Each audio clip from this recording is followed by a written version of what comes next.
ಇನ್ನು ಮೇವು ತಿನ್ನುವುದಕ್ಕೆ ಮನೆ ಮಾಳಿಗೆಯನ್ನ ಏರಿರುವಂತಹ ಎತ್ತು 2 ಮಹಡಿ ಎತ್ತರದ ಮನೆ ಮಾಳಿಗೆಯನ್ನ ಏರಿದೆ ಎತ್ತು. ಕೆಳಗಿಳಿಯಲಾಗದೆ ಎತ್ತು ಪರದಾಡ್ತಾ ಇದೆ. ಮೇವನ್ನ ತಿನ್ನುವುದಕ್ಕೆ ಅಂತ ಹೇಳಿ 2ನೇ ಮಹಡಿಯನ್ನ ಹತ್ತಿತ್ತು ಎತ್ತು. ಆದರೆ ಎತ್ತು 2ನೇ ಮಹಡಿ ಹತ್ತಿದ ನಂತರದಲ್ಲಿ ಕೆಳಗಡೆ ಇಳಿಯೋದಕ್ಕೆ ಸಾಧ್ಯ ಆಗ್ತಾ ಇಲ್ಲ.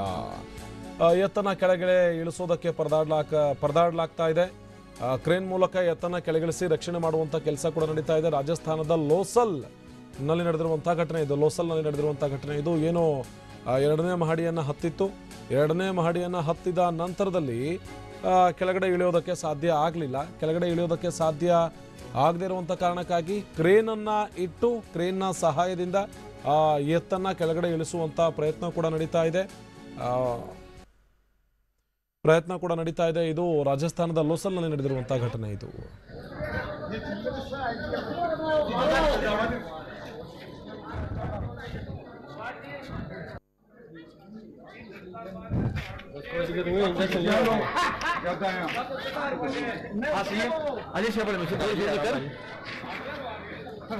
इंजेक्शन लगा देंगे।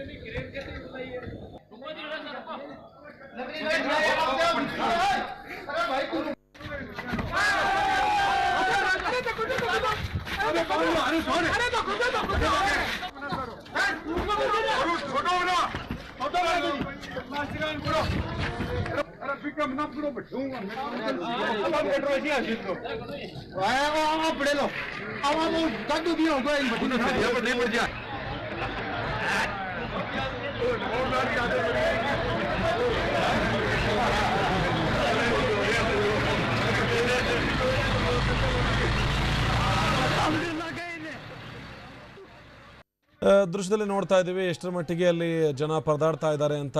ಏರಿರುವಂತಹ ಎತ್ತಿಗೆ ಏನು ಗೊತ್ತೋ ಇಳಿಯೋದಕ್ಕೆ ಇಷ್ಟು ಕಷ್ಟ ಆಗ್ತಿತ್ತು ಅಂತ. ಕ್ರೇನ್ ಮೂಲಕ ಇಳಿಬೇಕು ಅಂದಿದ್ರೆ ನಿಜವಾಗ್ಲೂ ಕೂಡ ಎತ್ತು ಮೇಲ್ಗಡೆ ಹತ್ತುತ್ತಾನೆ ಇರಲಿಲ್ಲ. ಏನೋ ಮೇವಿದೆ ತಿನ್ಕೊಂಡು ಬರೋಣ ಅಂತ ಆಸೆಗೆ ಮೇಲೆ ಹತ್ತಿತ್ತು. ಆದರೆ ತಿಂದ ಮೇವು ಅರಗೋಕ್ಕಿಂತ ಮುಂಚೆನೆ ದೊಡ್ಡದಾದಂಥ ಎಕ್ಸಸೈಸನ್ನು ಮಾಡಿಸಿದ್ದಾರೆ ಈ ಎತ್ತಿಗೆ. ಅಷ್ಟು ಎತ್ತರದ ಕ್ರೇನ್ನಿಂದ ಎತ್ತನ್ನು ಕೆಳಗಡೆ ಇಳಿಸುವಷ್ಟರಲ್ಲಿ ಅಲ್ಲಿದ್ದಂತಹ ಜನರಿಗೂ ಕೂಡ ಸುಸ್ತಾಯಿತು. ತದನಂತರದಲ್ಲಿ ಪಟ್ಟು ಬಿಡದೆ ಎತ್ತಿನ ಕಾಲುಗಳಿಗೆ ಆ ಕ್ರೇನ್ನ ಹಗ್ಗ ಕಟ್ಟಿ ತದನಂತರದಲ್ಲಿ ಕ್ರೇನ್ ಸಹಾಯದಿಂದ ಎತ್ತನ್ನು ಕೆಳಗಡೆ ಇಳಿಸಲಾಯಿತು. ಇದು ರಾಜಸ್ಥಾನದ ಲೋಸಲ್ನಲ್ಲಿ ನಡೆದಿರುವಂಥ ಘಟನೆ ಇದು.